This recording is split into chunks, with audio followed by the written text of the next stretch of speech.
Scarface, entre la violencia y el realismo. Scarface, entre la violencia y el realismo. Hay películas que dejan un legado, que reflejan acontecimientos de su época, para tiempos futuros, que gozan del gusto del público e incluso de los caprichos de algún millonario, como Howard Hughes, aficionado al cine, que pretendía hacer la película de gángsteres más violenta y realista en la historia. Scarface de 1932 se inspira en la vida de Al Capone, teniendo como protagonista al ítalo-americano Tony Camonte, interpretado por Paul Muni, dirigida por Howard Hawks. Camonte trabaja para el gángster Johnny Lobo. Scarface parece la historia de los Borgia, con un hermano enamorado de su hermana, con un hombre lleno de ambición, de dominar la ciudad y el mundo.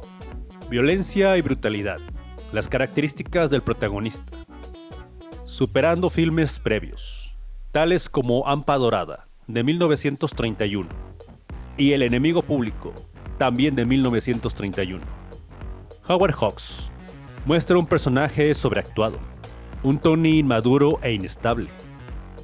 El filme revolucionó el sonido de su época, por el ruido de las armas en las escenas, buscando impresionar al público, aprovechando el sonido de la época.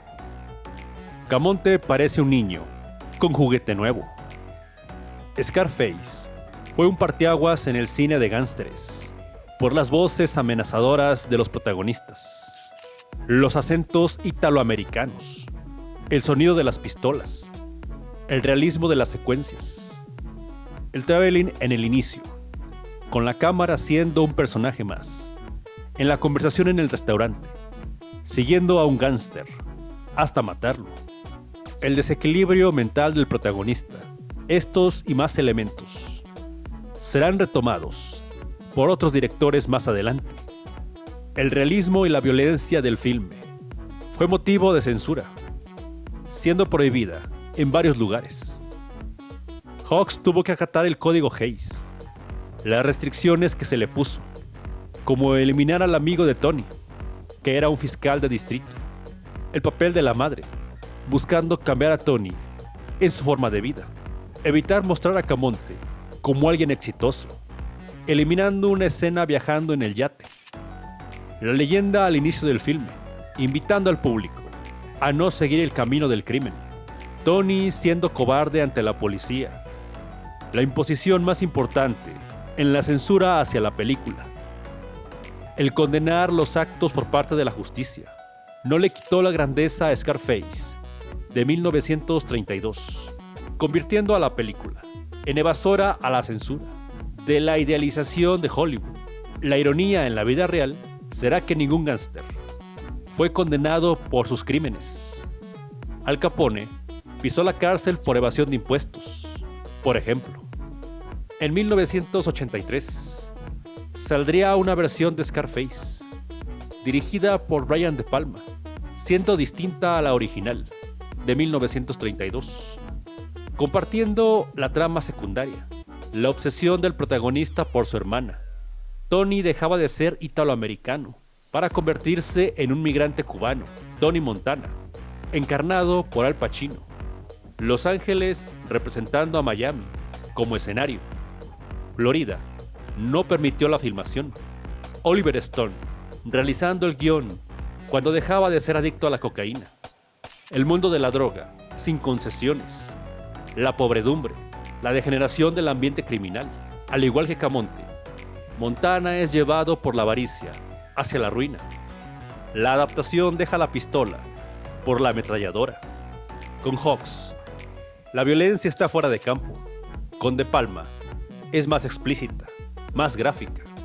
Oliver Stone entrevistó a varios capos de la droga en Sudamérica, arriesgando su vida para realizar el guión. No solo fue su experiencia como consumidor. La versión de 1983 es una adaptación libre del clásico de 1932. Se cambia al alcohol por la cocaína, se incluyen a los exiliados cubanos. Tony Montana representa la política anti-Castro de la época, el odio y resentimiento hacia el régimen cubano, la muerte de Fran López, por ejemplo. El cubano exiliado se siente dueño del mundo, pasa de ser simpático a patético, autodestructivo, paranoico. Su hermana, el inicio de la decadencia. La banda sonora, llena de sintetizadores, clásico de los 80s. Tensión y dramatismo, con cámara lenta de parte del director. La presencia de la droga y la violencia son elementos que le causaron la censura. Las frases épicas de Tony Montana, producto de la imaginación de Oliver Stone, con su guión. A diferencia de la versión de 1932, que es rápida, ágil, la adaptación de De Palma, para algunos, es un metraje excesivo. La crudeza moral y física, aunado a un Pacino magistral, quedan para la historia. ¿Ya viste ambas versiones de Scarface?